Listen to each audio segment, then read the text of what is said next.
Hey, my name is Harper, and what's happening right now is something I never thought I'd be sharing, especially not here like this.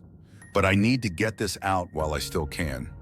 I have a feeling that if I don't, it might all disappear, or worse, I might disappear. See, the Walmart in my town isn't abandoned. I live in a small town. You know the kind. One of those forgotten little dots on the map that you drive through on a road trip but never stop at. The kind of place where everybody knows everybody, where the same people sit in the same diner booths every morning. It's peaceful, uneventful, or at least it used to be. This town is so small that when Walmart decided to build a supercenter just on the outskirts, it felt like a sign that we were finally joining the modern world. I mean, every other town in America had one, so why not us? Except, unlike everywhere else, Walmart didn't win here. People around these parts still supported the mom and pop shops, the local hardware store, the butcher, the bakery. For years, people stayed loyal, and the supercenter sat mostly empty, a concrete monument to corporate failure. I used to think it was a victory for our little town. But after what I saw last night, I don't know anymore. It all started with a stupid idea. My buddy Tom, he's always the one with the dumb ideas, hit me up late one evening with a text. Tom, yo, let's check out the old Walmart. I stared at my phone, not sure what to say. The place had been closed for a couple of weeks, and there were rumors floating around town that the building was going to be sold off, turned into some kind of warehouse. Nothing too exciting, really, but there was something about the idea of exploring it. An empty Walmart, devoid of people, shelves, and all the usual hustle and bustle, like a ghost town in miniature. Me, why? It's just a big empty store. Tom, exactly, no one's been inside since they closed it. Don't you think it'd be cool to see it? I thought about it for a second, and my curiosity got the better of me. Tom and I had explored abandoned places before, old barns, a crumbling factory once. So why not? At worst, it'd be a good story to tell. We agreed to meet up around 10 p.m., late enough that no one would be around, but early enough that we wouldn't be stumbling around in complete darkness. Tom brought his GoPro, and I grabbed a flashlight and the lockpicking kit my dad had bought me a few years ago for fun. We were set.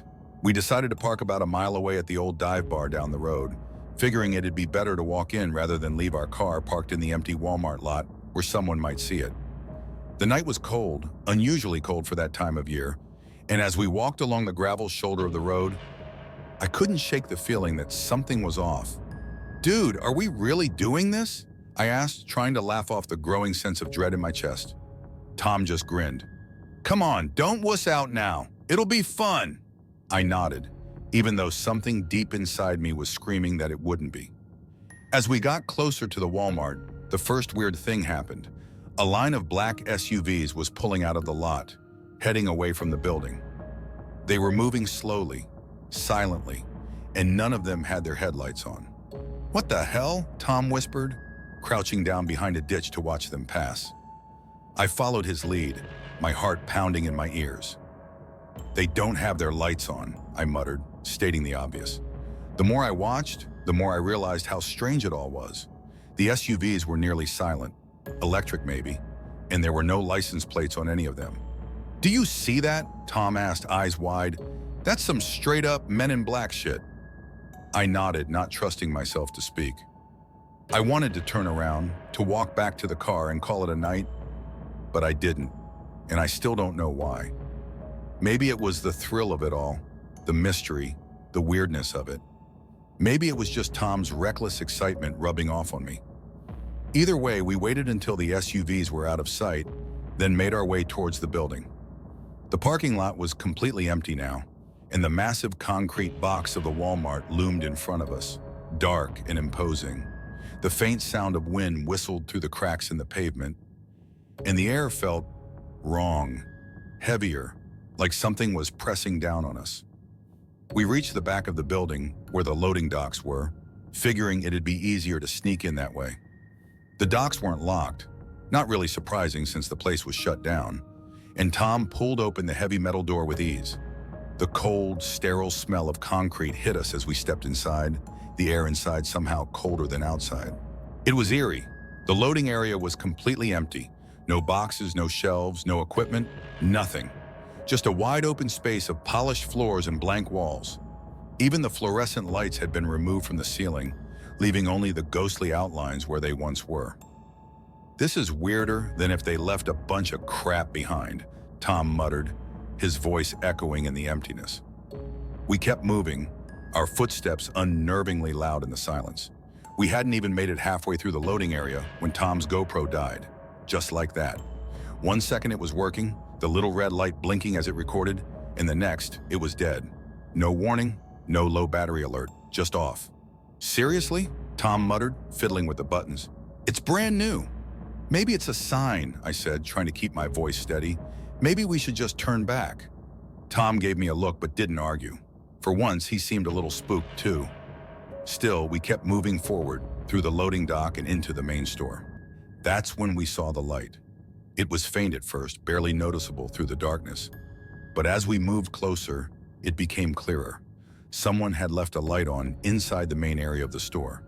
It was coming from the center, where the clothing section used to be. "I thought this place was supposed to be empty," Tom whispered. I didn't respond. My gut was screaming at me to turn around, but my legs kept moving, following Tom as he crept towards the doors that led from the loading area into the store proper. He pushed open the door just a crack, enough to peek through the small window. I saw his eyes widen, his face going pale as he stepped back. "What? What did you see?" I asked, heart racing. You need to see this," he whispered, his voice shaking. I hesitated but finally stepped forward, pressing my face to the small window. And what I saw on the other side nearly made me vomit. There, in the middle of the store, where the racks of clothes should have been, were rows of hospital beds. At least a dozen, maybe more. And lying in each bed was a child. Pale, unmoving children hooked up to IVs that led to strange machines beside each bed. The machines had 2 spinning discs on the front, whirring quietly as they worked. And the IV tubes, they were filled with red liquid. Blood. I stumbled back from the door, my stomach churning. "Harper, what the hell is this?" Tom whispered, his voice barely audible. "I don't know," I said, my mouth dry. "But we need to get out of here. Now!" Tom didn't argue. We turned and started back towards the loading dock, moving as quickly and quietly as we could. But just as we reached the door, we heard it. A low mechanical hum, followed by the sound of footsteps. Heavy, deliberate footsteps coming from behind us. I turned just in time to see them. 2 men dressed in dark tactical gear, their faces hidden by helmets. They were standing in the doorway, blocking our exit. And on the front of their vests in stark white lettering was the insignia ICE. "Stop right there," one of the men said, his voice cold and commanding. Tom didn't wait. He bolted for the door, and I followed, my heart pounding as we pushed through the loading dock and into the night. I heard the men shouting behind us, but I didn't look back. We ran, jumping over the concrete wall that surrounded the back of the store, and kept running until we were back in the empty field that separated the Walmart from the road. My lungs burned, my legs felt like they were going to give out, but I didn't stop. Not until we reached the bar where we'd parked. We didn't talk on the drive back. I couldn't.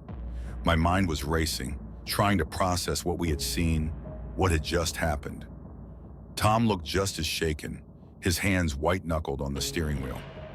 When we finally pulled into his driveway, we just sat there in silence for a long time. Finally, Tom spoke. We have to tell someone, right? The cops, or I don't know, someone." "And tell them what?" I snapped, my voice more hysterical than I meant it to be. "That we broke into an abandoned Walmart and found kids hooked up to blood machines? They won't believe us. We don't even have footage. The GoPro's dead." Tom didn't say anything for a while. Then he nodded slowly. Yeah, you're right." We stayed up all night trying to figure out what to do, but in the end, we decided not to say anything. Not yet, at least. We didn't know what we were dealing with, and we didn't want to draw any attention to ourselves. Whatever was happening at that Walmart, it was bigger than us, bigger than our town. But now I'm not so sure we made the right decision. Tom's gone. I haven't seen him since that night. His car's gone too. His phone goes straight to voicemail and his house is dark. It's like he just vanished. I don't know if he ran or if they got to him first, but I'm scared because I know they're watching me too. I can feel it. Every time I step outside, every time I hear a car drive by too slowly, I can feel eyes on me. And I know it's only a matter of time before they come for me too. Because the Walmart in my town isn't abandoned. Not really. And whatever's inside, it's still there.